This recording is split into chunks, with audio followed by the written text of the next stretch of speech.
Tikulandireni ku programu yotsiriza sabata ino yakulinji pano pa Wailesi Times. Dzina langa ndi Elvis Sowahowa. Tikatere timakhala kuti tayambapo kuzukuta nkhani zikuluzikulu zimene zimakhudza dziko lino komanso miyoyo yanu, ndiye timakhala ndi alendo osiyanasiyana amene amatithandizira kuzukuta nkhani zimenezo. Iya lero ndi nkhani yokhudza kukwera kwa chiwerengero cha anthu mdziko muno komanso chitukuko. Kodi pali ubale otani? Kodi chiwerengero chimenechi chikukhudza bwanji nkhani za miyoyo ya wanthu? Kodi chikukweza umphawi kapena chikuthandiza kuti dziko lino lipite patsogolo? Ndiye tikhale ndi alendo osiyanasiyana mstudio muno, komanso palaini tikhale ndi Adamson Mola, Professor Adamson Mola amene amachokera ku Kamuzu University of Health Sciences. Tikhale ndi Crispin Chavula kuchokera ku Habitat for Humanity, Melvin Banda amathira manga pa nkhani zachuma, komanso Wanda Msisya amene ndithu nzathu amene wa ku Times konkuno amene athandizire kuthirapo ndemanga pa nkhani zimezi. Tiyambe kulandira alendo athu palaini pa. Professor Mola, mwadzuka bwanji mauno kuchokera ku Kuhes? Tadzuka kaino. Ifeso tadzuka. Tiliso ndi Crispin Chavula kuchokera ku Habitat for Humanity. Chavula, mwadzuka bwanji mauno? Ife tadzuka bwino kaino yokumene. Tadzukanso tikuyembekezeka kukhalanso ndi Melvin Banda palaini pa, koma timulandire Wanda Msisya. Wanda, mawa bwino, mwadzuka bwanji? Tadzuka kaino, mwadzuka bwanji hoa? Tadzuka. Nkhani tu ndi imeneyo. Tiyambe ndi inu Professor Mola, tukamba nkhani yakukwera kwa chiwerengero cha anthu mdziko muno. Inu mwayima pati? Kumalawi kuno tilipo ochuluka? Tiyambire pamenepo. Zikomo kwambiri. Ine ndi yima kwenikweni kupendekera kumbali ya za umoyo. Za chitukuko ndi pang'ono chabe chifukwa za umoyo zimakhudzanso chitukuko. Koma tikanena kuti kodi tilipo ochuluka kapena ifunso limeneli silingangoyankhidwa mwachindunji kuti kapena ayi. Komano ndilonena kuti layenera kuyankhidwa moyerekeza. Tikamayankhidwa moyerekeza ndi pamene tingapeze nzeru zenizeni. Ndinena chani? Ndinena chimodzi kuti mmene chiwerengero chathu chikukwerera panopo, chikukwera koma ndinganene kuti ndi ndondomeko yoti chotsika kwambiri kusiyana ndi mmene chinalili mbuyomu. Chifukwa panopo chiwerengero nchoti mzimayi wina aliyense tikatenga ngati average akuonetsa ngati kuti akhoza kukhala ndi ana 3.4 or thereabouts. Ndiye chimenecho mbuyo monsemu zimatha kuposa ana 5, 6, panopo ndi 3.4 kuyandikira pamenepo, chimene ndi chotsika kuchokera mbuyo monsesi zinathekepo. Koma tikanena kuti kodi ndi chiwerengero chimene tili nacho ngati chimene 22 million kapena pamenepo, zinthu zimene anthu amafunika kuzipeza, ntchito, zipatala, zisukulu, misewu, misika, ndi zokwanira. Ndetiona kuti chiwerengero chimene tili nachocho ndi zinthu zimene tili nazo sizikugwirizana. Zikukhala ngati kuti banja lana 6 koma lakachita renti bed sitter. Ndi apopo tinganene kuti chiwerengerocho ndi chachikulu chifukwa zoyenereza kuti chiwerengerocho chikhale mwa umoyo wabwino ndi zosakwanira. Tabwino. Wanda, nkhani imeneyi uyona bwanji? Iweyo kamakhala umayima pati? Nkhani imeneyi inenso ndigwirizana ndi Professor Adamson Mola kuti zimatengera kuti ukufuna kuyang'ana kuti chani. Ndikupase chitsanzo chokuti mwina madzi akakhala mkapu ndi alitheka, ukozomanena kuti is that half empty or half full. It depends on the emphasis. Ukuchita upanga emphasize pachani. Ndi Malawi tikayang'ana mwina in terms of ma resources, kuti ma resources athu ndikuti titizanena kuti aya tilipo ochuluka. Komano mwina funso likhoza kukhala kuti anthu tilipo ochuluka kapena tikuyenera tikhale ma resources ambiri, so that we balance. So kwa ineso mwamsanga ngatonga ndilole ndimazayang'ana kuti zinthu ziwiri zimene zimayankhulitsana. ndekuti zili ndi ubwino ndi kuyipa kwake zonse ziwiri mukakhala ndi anthu ochuluka ordinary tambiri kufatika tochuluka ndi kuti already we are bias ndi kwena tikhale tikakhala ndi anthu ambiri zili ndi ubwino wache chifukwa choti ndi large population will provide significant workforce economic growth development mlipo ochuluka komanso ndinu makastomala adachitapo mwa idapita mwina ku China ali ndi population over 1 billion akapanga chinthu chawo mdziko mwawo musachitaso funa anthu ena kuti azagula kunja amagulana okhaokha so ndekuti it's a market opportunity uonaso kuti kumene koko maybe ngati mmakonda ngati ife timanati ndi dziko la ulimi ndekuti productivity agricultural productivity ndekuti tokha tizigwira ntchito yozala zinthu chani understand now tikazangana kuma resources uzaona kuti high population imazapereka pressure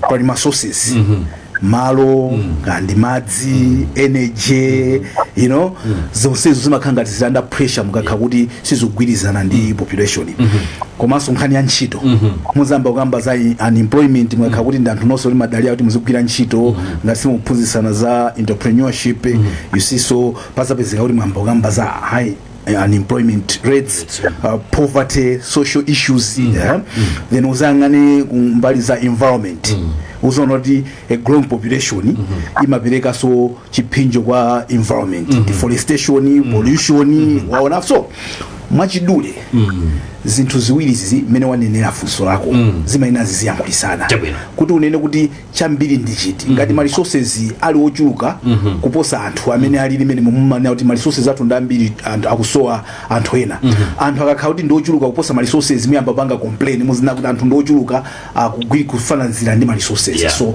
I think for Malawi the question is vuto ndi chani vuto ndi anthu ofe kapena ndi ma resources tilo wetu kuwera pomwe kuwanda kumaziko tipite kwa economist Melvin Banda tisana pite kwa achavula ku Habitat for Humanity abanda tikulandeni program ya lero ya kulinji mwadzuka bwanji kazuka bwito kwa office wanda magesti na kumasamala rena losemena kuti tisera pano papa chabwino nkhani tili nkamwa ndi imeneyo inu munachitapo za chuma zimaphunziro za chuma tikunena tikufunsa kuti kodi ku Malawi kuno tilipo ochuluka kapena tilipo tikuberekana bwino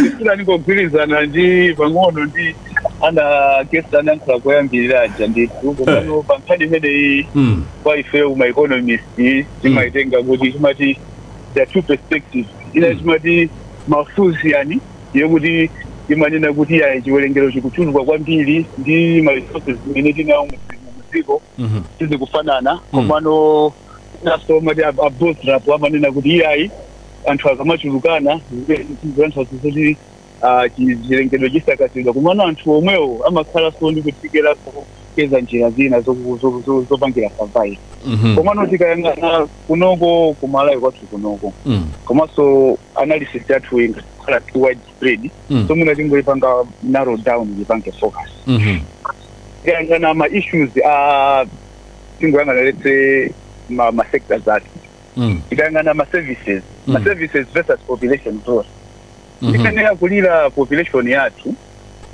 kuchambire ni singoti olo independent kika panopa ma services athu sana kuleso chimodzimodzi olo tikayanganaso mu nthawi yomwe yapafupi tingathe kuona kuti tingoyangana ku health sector kokha chapa 2019 health sector yonse inali ndi ma employees about 34,000 and tikayangana panopa nambala yakulafika chama around 47,000 kuli vacancy rate of about 40%, yet population one over about 22 million is there about time in the area about 19 million. That also tells you kuti pamakhala ma strain ama resources tikangana ku education tikangana teacher to pupil ratio mukasi mujama bezoli mfundisi mozi akuza ma student 144 which is ikintubuti so chima bezoli so chima onunga quality ya education chima onunga quality ya workforce mene macha kuzalowa mu economy mu sombolo tikangana ma issues za infrastructure timayangana so kuti misewu kumakhala demand yambiri ya misewu ife kuti anthu aja amafunika aziyenda kuti azipanganso produce mu economy.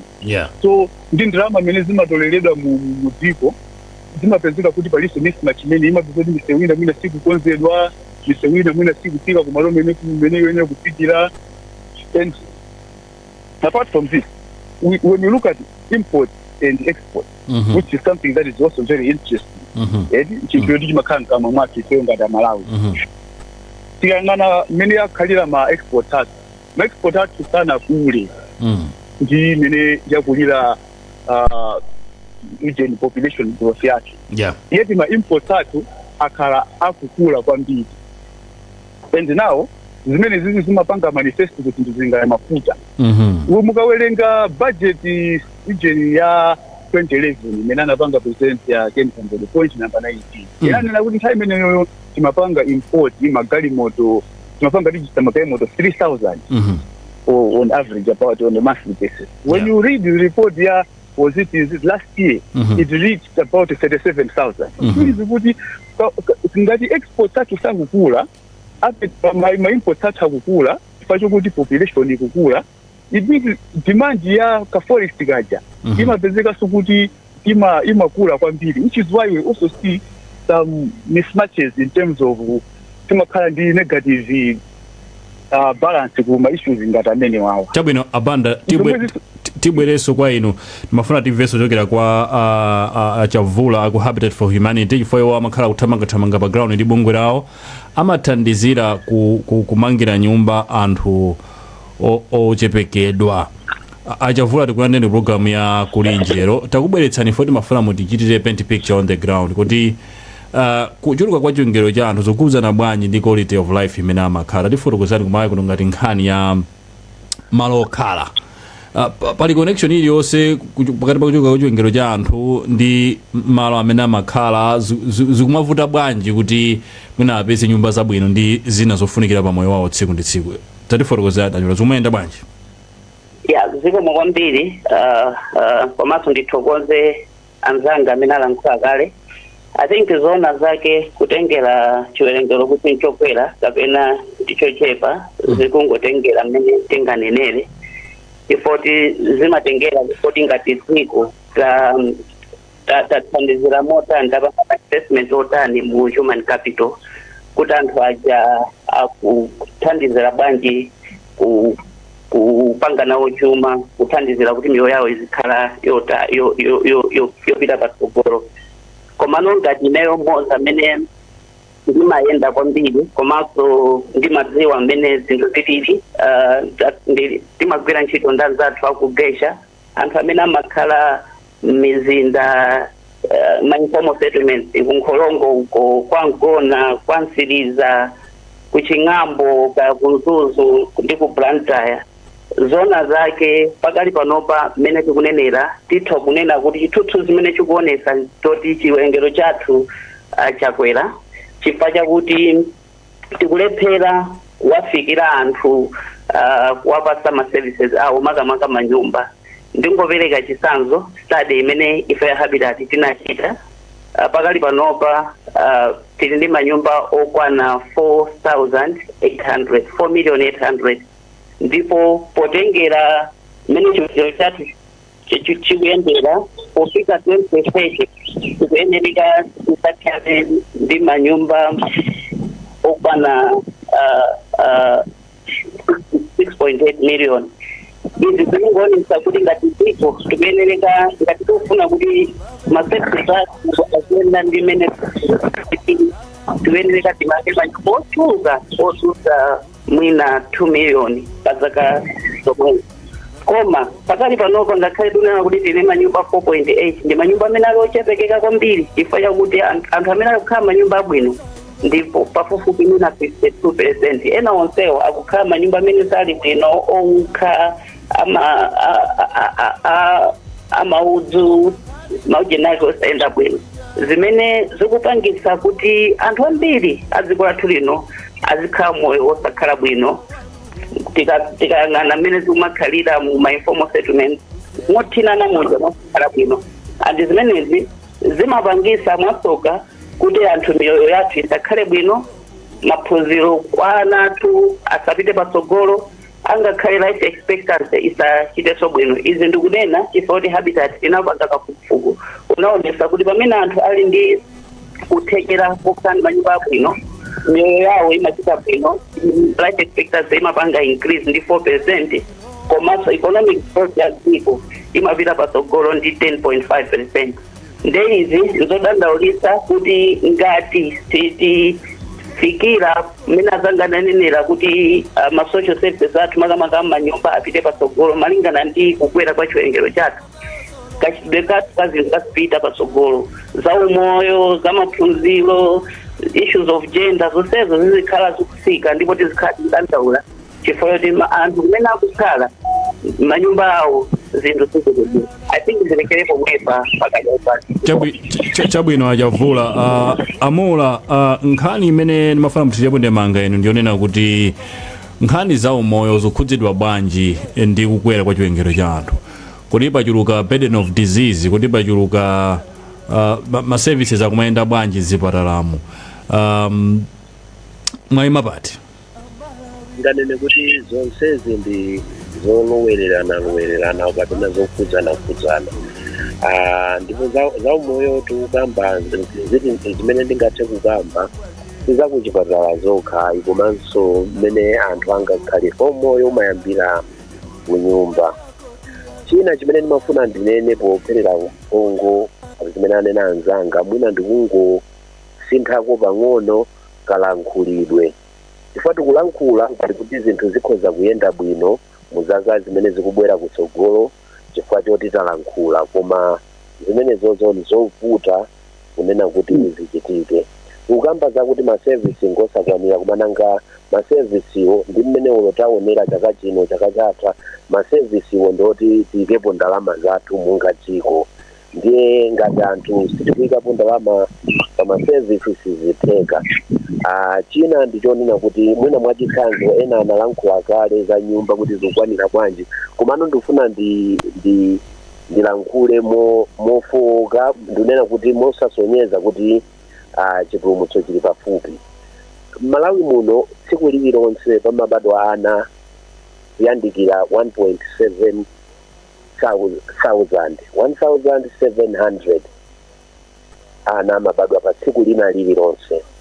Ndiye tilati ngati mina anakambira kanda chavula za ujeni vacancy rate and so on, mwina mwake anthu akhoza osazimvetsa bwinobwino, koma ndinene kuti tsiku lililonse mdziko muno mukubadwa ana 1,700. Ndiye tiyerekeze kuti school klasi mmakhala ana tiyerekeze amakhala tili 6 seat klasi imodzi, klasi yabwino tinene choncho 6 seat klasi imodzi, ndiye pakhale standard 1A 1B choncho titero. Tikhoza kuonetsa kuti pa ana 1,700 ngati tipange masamu bwinobwino tikhoza kuona kuti tsiku ndi tsiku pakufunika kuti mdziko muno ana 1,700 akufunika kuti akayambe sukulu ifo akukwanitsa birthday yawo. Mudati muonete kuti zikutanthauza kuti mdziko muno tsiku lililonse munayenera kukhala skulu imodzi at minimum ya primary ikumalizidwa yatha tsiku limenelo mdziko, koma 1,700 ndi maskulu awiri, kusonyeza kuti mdziko muno tsiku lina lililonse mutuluke maskulu awiri. Tikayipitisa kuchipatala ndekuti kuchipatala kumapita anthu angati, ndingoyerekeza kuti kuchipatala pa health center pakumabwera anthu 1,700 pa tsiku, ndi amenenso akubadwa pa tsiku lina lililonse. Ndekuti Malawi muno mukufunika chani? Mukufunika health center tsiku lililonse patuluke health center choncho mpaka na ku secondary mpaka na choncho. Zimene zikungotisonyezeratu kuti ana akubadwa, koma anawa akuthera pakatipa primary ena sakumaliza ambiri.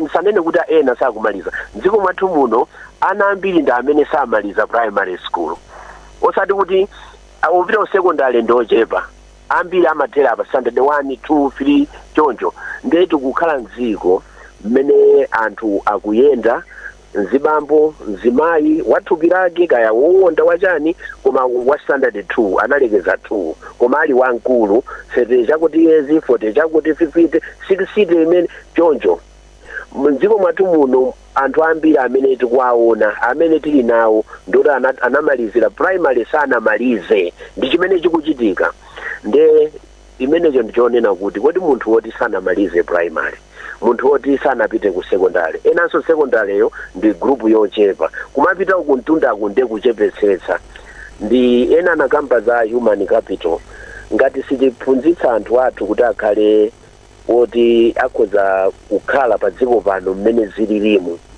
ndiye kuti zokamba zachitukuko tizingolankhula nawo kumoyo kumene munandifunsako anthu sangakwanitse kupereka ntchito za umoyo pena paliponse kwa wina aliyense chifukwa chonena kuti ndalama kulibe momaliza popeza tikulankhula ndife ambiri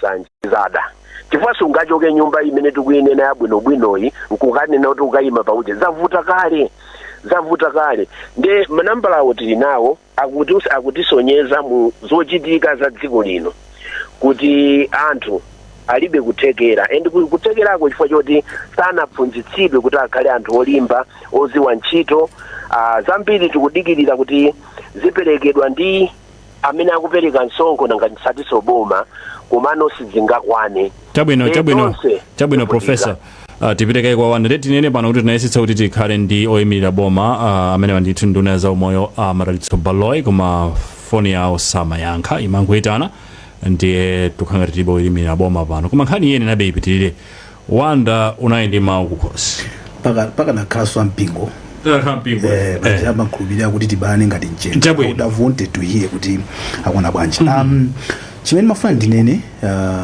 Elvis ndicho kuti ukamayang'ana ma-factors awiri like in this case ndikuyang'ana chiwerengero cha anthu mbali ina tikuyang'ana ma-resources zimatengera kuti bias yako ili kuti we all have got biases kwa amene tikuona kuti anthu ndochuluka we gonna have excuses why we believe kuti tilipo ochuluka amene tizikhulupirira kuti aivuto ndi ma resources they also gonna you understand my point so ife ngati dziko tikuyenera kuti mwina funso kuti titakhala kuti tizibalana ngati right to balance zomwe tinazo is it that we are lazy sitingakulise ma resources athu we're not thinking anymore how we can improve infrastructure to accommodate the population which of the two factors which one should we control and why I'm just starting a debate. Don't ask me kuti nenda ina mbali de.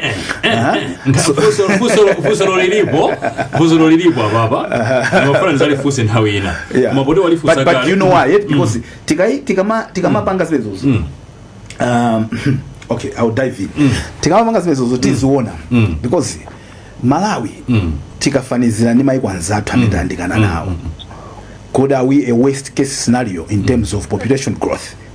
Kapena city kutha kubweresa ma resources vudodera kuti Malawi ndosauka chifukwa chani ndi anthu chifajambiso zimezo anthu ambiri akhozokuya I don't agree kuti Malawi ndosauka Malawi ndikubera ndalama ziko muno tikapangana ndanda ndawo maikosaukisisaja Malawi alipo kuti yankho chifukwa chani ndifa anthu okuba so ndifake pakubwera nunkhani kunena kuti okay sitikupita patsogolo ngati dziko komanso tikuchulukana is it a bad thing or a good thing pamene pali nkhani okay then kuonjezerapo funso chabwino kuti ma factors awiri awa vuto ndi chani because ngati tikumbana kuti ndife anthu osauka then you look at what is happening on the ground and I don't agree si anthu osauka chabwino wanda ndiye Ameven Banda mukalibe palaini kodi kumalawi kuno likamangana population yathu ambiri ndachinyamata mina 51% kuti sakulakwitsa ambiri mwayo oswena ndi ana between 0 to 14 between the ages of 0 to 14 about 10 million pafupifupi kodi ambiri mwachinyamata ali active motani akuchita chani kuti ikhale ngati population ikupindulira dziko because timaona kwina wanda wakambapo za ku China unapita ku China munakaona mene zinthu zimakhalira maiko ena timaona Russia mara makhala akutakataka ambiri akugwira ntchito ambiri ali innovative ndi zina zambiri so makhala population ije ikupindulira dziko ku Malawi kuno 22.8 million thereabouts ikutani population yonse Melvin Yes, bwana. Okay, fuso mwaliva eti? I think yes, fuso mwaliva. Bwana Wanda kusa fuso lao lija anakhala ngati anazaya nkulaso menene za nkhola kwembera kuti ali masukulu awiri mene amaziyang'ana ena amayang'ana population kukula ena amati indi resources exploitation so ineyo chinthu mene nganene apapa ninganene kuti nkhani imakhala kuti ndi resource exploitation komanso kuyankha funso lanu specific yekuti anthu ali kutiko you remember kuti economy yathu inoyi about 80% of it imakhala mu informal sector kutanthauza kuti timagwira ntchito zija zosa zimene sizimawerengedwa zosawerengedwa ngati ntchito nifapa panopaso anthu ayesera kuti mwina ziziwerengera World Bank amazisha kuti ganyu labor now tikayang'ana zinthu ngati zimene ziziyang'anenso ujeni yathu kuti masekta athu mene ali productive ngatiwo about 80% of the population, about 80% of the population imagwira ntchito mu agriculture sector. So tikunena kuti nawo so ujeni economy ili informal komanso anthu akugwira ku sector ya agriculture. Na ku agriculture aloko nkopanda so value addition ndiko kuli exportation yochepa ndi zatinzaji. So zikutanthauza zokuti all this will translate kuti ifeyo tikayang'ana mbiri ya dziko lathu per capita GDP ndine tingayang'ane kuti chuma cha dziko ndi mene yakukutira ifeyo ngati anthu amalawi mene tikuberekerana tikayang'ana imene iyi ndi 0.2% yokha which is very low chifukwa chokuti per capita GDP ija ikakhala yayikulu imaonesa zokuti anthu akamabalana akupinduliraso dziko koma mene tikupangira amalawi panopa tikubalana mosapindulira dziko mwina ndingayankhe funso limene loli so kuti tikamabalanamo sitikupanga exploit ma resources chifukwa cha mene ilili structure ya economy yathu mene ndinayankhulira kuyambirira kuti chabwino tipereke kwa mtolankhani wathu Bernard Zimema Mhone ku Zuzu titamenepo tibwire tipite kwa Professor tipite kwa Achavula ku Habitat for Humanity. Bernard wadzuka bwanji ukundimva palaini? Tadzuka bwino kazuka bwanji meneko. Tadzuka nkhani tu ndi imene Bernard. Chabwino ndi mawe mmodzi apa chamba tuke. Zimba ya mkatamu ya Tanya kwenda kwa jeni population uwesa mafuta mbili kwa basi nkani yambirire mara ndi ziko na mwana masoro sauka kwa mbilisa ya ali zambiri zimene tukuzi chakudya ndipovutika kale tito zisoa ngani even ku education na kwa sababu ulivuto kwa mpira kaja kukwera kwa jeni kwa population pesa kuti ma school ambira makaro overcrowded ngani tine musipatala ya mankwara utivuta kale tukafika mapingo ina keso hii limavuto kuti awasa mapusa so antuso kuti mwina zingo beregana na kasi mungu anatipanga ichurukani kati mkienga zimabwesa mavuto kwa mbili muzipatala nkani ya kulera maojeni zimapezeka zolera koma ambi zimapita katenga kuti zichepesa ojeni beregana kwa tuka ya so mavuto ndi ambiri wati kuchua limozi sauti vuta kwa mbili nde chomwe mukuona chikupangisa kuti mwina anthu asatenge kwambiri njira asakulera ndiyani mwina wangeso dine nkhanimete kuti maskulu aliko koma kwaja kuchuka nako ambiri simapita so skulu ya so mwina wa ambiri simazoti kuti kufunga kwa kulera ndi chana kwaja umbuli wa kristo skulu simapita so de simu timaona ngati kuti tikaberekana mbiri timaganiza muna kuti timati kusunga kandi chikhalidwe chathu kanchani kana ya koma vuto tinalo ya Ndathokoza kwambiri. ndakuthokozanso Davis tilegeze pamene. Tathokoza kwambiri Bernard kuchokera kuchigawo chaku Mpoto. Tipite kwa Professor Adamson Mula. Professor, kodi m'malawi muno muli acknowledgement kapena anthu akuzindikira kuti tikuchulukana inde mwanena kuti alisani position komabe mmene mafotokozera ambiri alendo mpulogalamu iyi pali mgwirizano kuti tikuchulukana kwambiri, pali recognition, pali awareness yokwanira yonena kuti akuluakulu we need to tone down.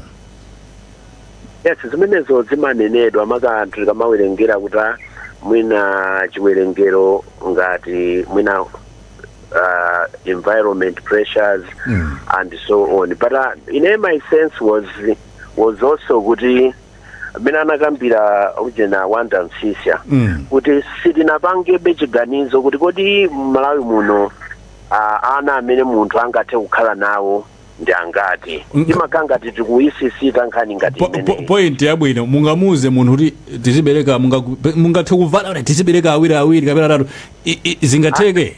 Yes. Nanga sidili pavuto nde tisanene ngati kuti sizingatheke fa anzathu anapangapo zangati zimene chifukwa anthu ambiri timanena wona napita ku China kumene awandaso ananena tikukamba za China koma iwo anapanga chiganizo nthawi ina kuti ana asaposere pakuti simungakwanitse koma nziko mwathu muno tukangati tikusisitana munthu akukapezeka akulandira fetereza waulere tikunenayo ndeuti amene wavutika kwambiri skulu ndi wapasidwa kuti mwana ku primary ndi secondary bwereseni mwana ifose mungakwanise kulipira fizi ndi akawonjezeranso mwana kachikena skulu yake imene wachita kuyiganiridwa kuti simukwanisa yomwe fetereza wachita kulandira munthu akayima pa fetereza wolandira ali ndi ana awiri komanso aliso woyembekezera ndekuti pamene tikuganiza ngati sitikuganizapo pamene nde ndikuona ngati atsogoleri athu komanso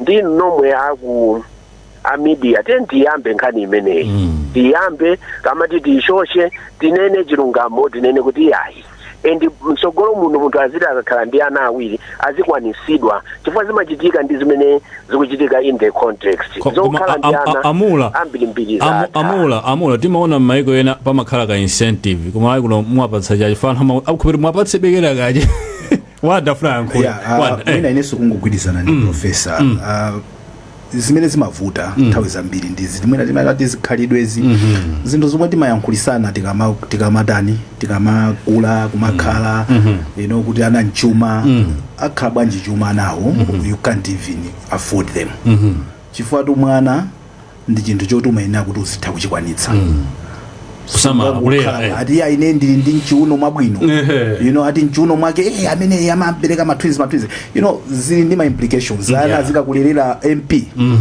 basi we busy uzingoberekana kumapempha azibale yako, so we need to have a candid conversation. I like what the professor said. Ziko muno chimene chimativuta timaziwa kuti vuto ndili koma timazemberera sitimafuna kuuzana chilungamo. We need to tell each other, I say ana is your responsibility. You cannot mabereka ana kumafuna kuti anthu ena akazikulelera ana amene wowo. So if you can't afford even weka iwe ikakulepha uzijesa weka iwe, how can you even you understand? So that's a conversation that we must have, and tizuzana zona anthu amanyanyala amakwiya, but at the end of the day chilungamo ndi chimene chocho. Yes, chabwino. Ajavula makhala chete kwa nthawi yayitali nkhani imene mukuona bwanje kuti mwina pafunika kaya ndi mapolices kaya ndi kukambirana kuti akuluakulu anawa tikubereka uchuluka tichepetse zingagwire ku Malawi kuno. Zoma kwambiri nimafandi kulizane nda Professor Adamson komanso mwina wanga zinalankhula. I think mawu amene a professor nanena ndoti ku Malawi kuno tikumasisitana ndimangofanda onjezere. I think chachuluka nchisawawa. Aliyese akungopanga mena kuganizira and zona zake tikuzidziwa tili ndi ma-economist ambiri. I think maboma amene asalimo mbuyo ndi imene lili pano anthu ozindikira zonse tikudziwa. Komano I think wanda analankhula modutsa kuti mwina nkhani makhayodi ka corruption ka ndikuba government imazalephera kupanga zinthu mmene zimayenekera kukhalira ndipo I think zimene zikutulukisa chisawawa ndikusambira kwambiri mbali ya chitukuko.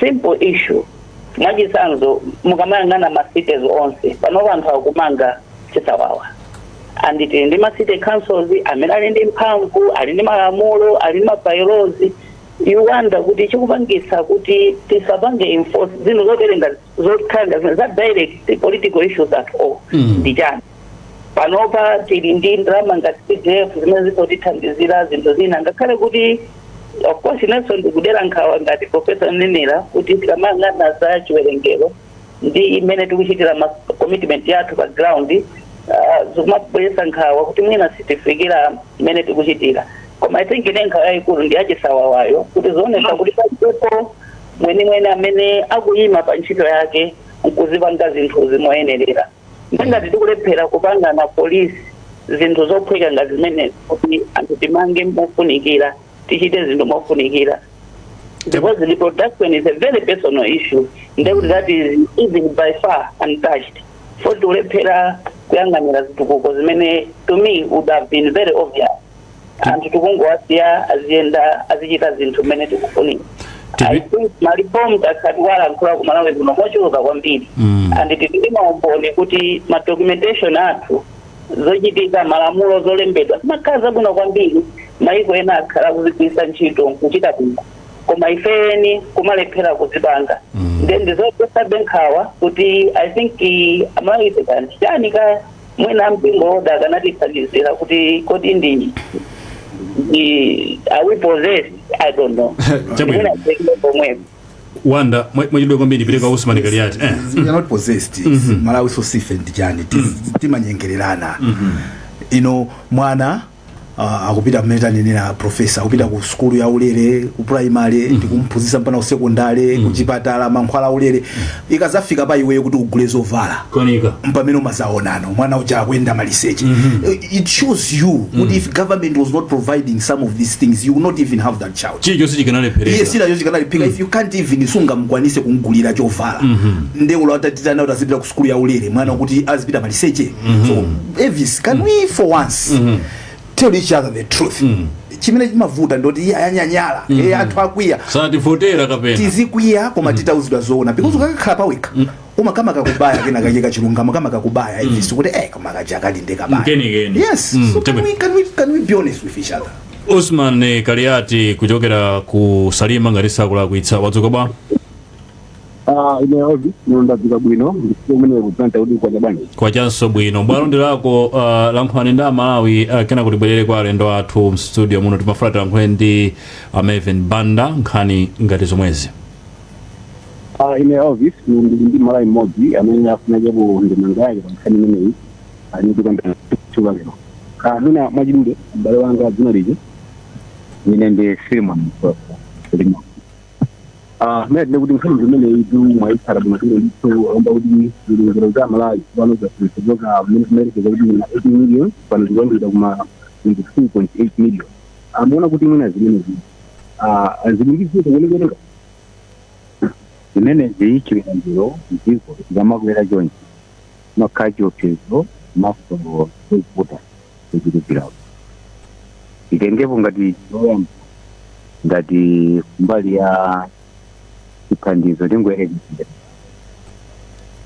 anthu akachulukana chonchi attention ya ngati president ndiwali mafovutirapo ifawani ngone mwina mene mankhwala makhanda kapena mene mwina makona zena ndina matizimuleo mankhwala amene sina kanitsana ndikudwala ndete kakhala chilwana chonse mama wakathandisiti monga mmene mafunikira kapezoti mwina zikuchita irekeze kuti manesi kuti manesi andada amene mwina ungathandize mmene chire kupanga tuchuru pa ndi manesi ndiyepa pasaka mwina ndezi perengero ngati kuti pereka choshezo chachonse kati kuti million zovuta mbili two inekeze malo khala kuno ku Malawi mene ali ndi malo anthu oti okusensitive ndiye ngatuma yulukana jonse nzofuta kuti anthu izi swabokhawa china tionepo somwena kuti ya kuone mkaka kwa chilengedwe apa tikamaenda mmataundi umaona mvolo kalima munhu mwena vanoziviria mumwe kuone kuti poitira anthu tachileka swabokhala zvinhu zimene timaononga mwena chilengedwe kuti mapampa direkiti mapampa mai mapampa angu aya paliponse zimene mwina chifoti chilukana anthu kuti tikhale ndi kupangira okone ina panga kusiwa kuti mwini zina ndikune ndikune mwina zimakhoti panato china anthu fe utikamachilukana zonse proseso zina kuti zochulukirapo ndi imadiwa Usman tsirizani achite conclude Usman nthawi ikutithera achite conclude okay ajabwino Elvis abo ndimene ndakezera kuno kusalima ndi nzika inozo ndomba program atwale tathokoza kwambiri amene Usman Kaliati kuchokera kusalima ndiye yayi tinene pano kuti sitimati mapampa ndi brand koma titi madai right wanda sichocho madai base chabwino tiumbe kona program lero nthawi kumati 9 minutes to 8 tiyambe ndi Marvin Banda azanu muno komanso pa foni pakamba zakuti apa kwena kukhala kuti ngati police yonena kuti tiziberekana ochuluka chonchi ndizothandiza chuma cha dziko kapena zosathandiza anthu mukachulukanso okalamba zothandiza mukuona bwanji nkhani imene economy imene sedwa ndi ndani if you say kuti muziberekana mwina awiri kapena atatu mnyumba abanda Elvis I think toyenera kuvomereza kaye kuti tapangako kachinyengo pang'ono chifukwa chokuti ifeyo poyankha mafunsowa taliyankha funso lingati kuti zinthuzi zimachokera ku birth rate yokha kuma population growth zimachokeraso ku migration anthu ochoka maiko ena kubwera muziko lathu linoli pazifukwa zosiyana kani ma refugees kandi anthu ena kuti akungosaka mwayi and zimene ziziso zimakhala ndi impact kwambiri pa ma resources ngokupasani mapoint awiri 1992 kunachitika nkhondo ku Mozambique kunabwera anthu ambiri mu dziko munomu zimene zonse zinatipanga cost about 6% of GDP yathu chaka chimene chocho ndikumapita msogolomo kufika kuti mpaka mu budget muja munayikidwa provision yothandizira anthu ngati amene so pano paso tikayang'ana muzinthu ngati ma resources zimene tili nawo tikuona kuti pompati madandaula kuti ayi mafuta athuwa ndi ochipa kwambiri kuli anthu ena kumabwera akumazamwa mafuta athuwa iye ayi zipata zimene zili kumaboda anthu ena amabwera amazuza so ma resources athu so if imene ili apapai if you look at a policy you can't just make a policy on base rate because that's not going to address the issue. Before mukapanga policy ya base rate, and this one I think is a profile jana zakamba so kuti many population which is also surprising kuti nazani na minane nazo. Many population growth rate at full. Sikuti ili pachapaji options. If we were still with it at 2.6% ujeni replacement rate many kama funika kacha. If kuti mukaita soma control mupezeka kuti mupanga crash ujeni population growth rate now dziko la tuli noli mupezeka kuti mwaika mwayuja kuti anthu ambiri akunja azibwera azapanga benefit pa chuma chatu kumapanga externalize chabwino ndemwe nkhani imumba nkota motani abanda leo ndimafuna ndilene kuti nkhani ababa ndi resource exploitation nkhani ndiyo kuti ifeyo ngati Malawi tikuberekana mosatinjira nkhani yake ndimeneyo komanso migration ikupangisa kuti chuma chatu chisakhale chopindulira Malawi ina kuberekana mosatinjira kodi ku China kujama panga bwanja liko ambiri koma amatu akutukuka amatani anthu aja amatani nawo amaberekana mopindira chabwino anthu aja akaberekana amatopanga export labor kupita kumaiko ena maso economy yawo ija imatopanga produce ikupanga so consume chabwino ife sitiberekana mopindira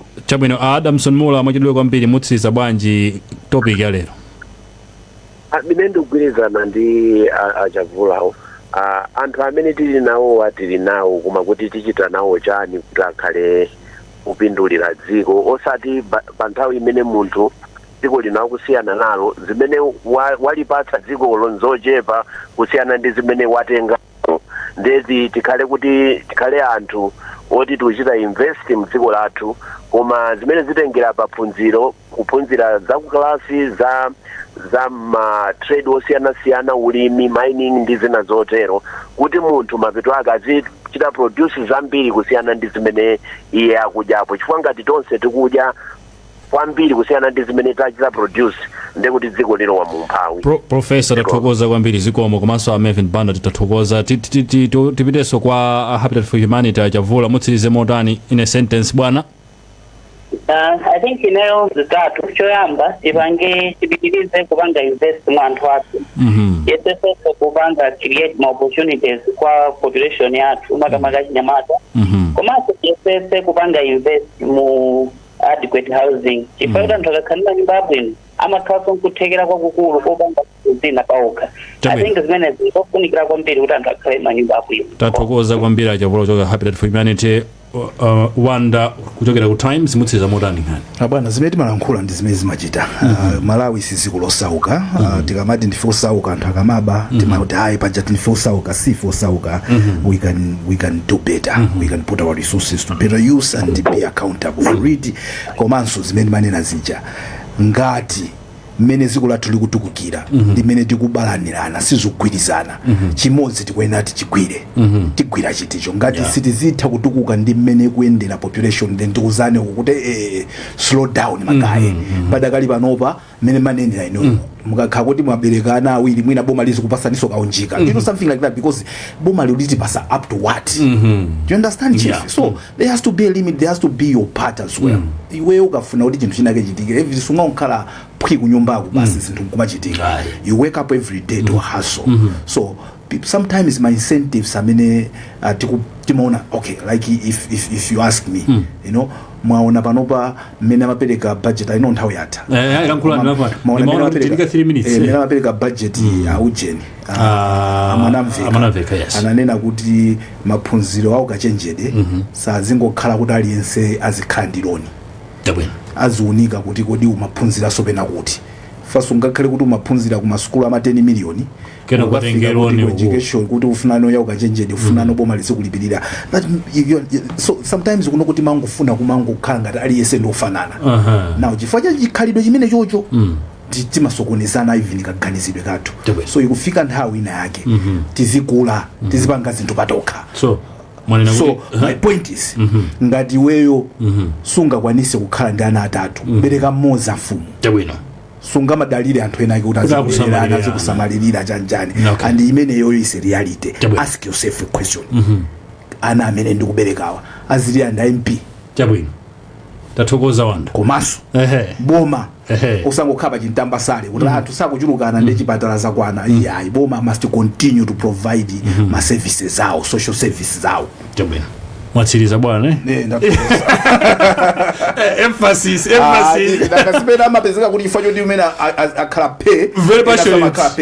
You're very passionate. Boma must continue to journey chabwino. Wanda msisi nathokoza kwambiri chifukwa chokhala nafe program ya kulinji. Tithokoze swali chifukwa chotsatira program iyi pa radio komanso kumvera kuitsatira kuyionera pamene pa social media pa Times 360 Malawi pa Facebook ne Elvis Owahobati komanso olemba sabata lamawa program yomweyi ino mukhale tsiku labwino.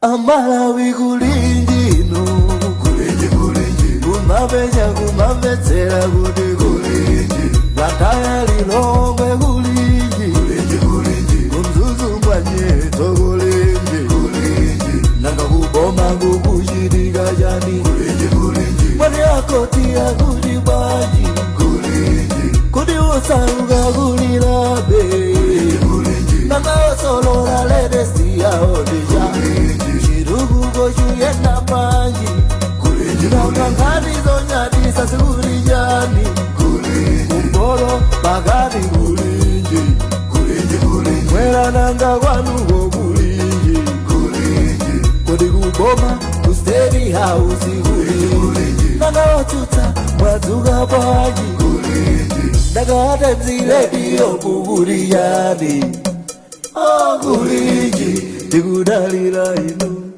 Oguliji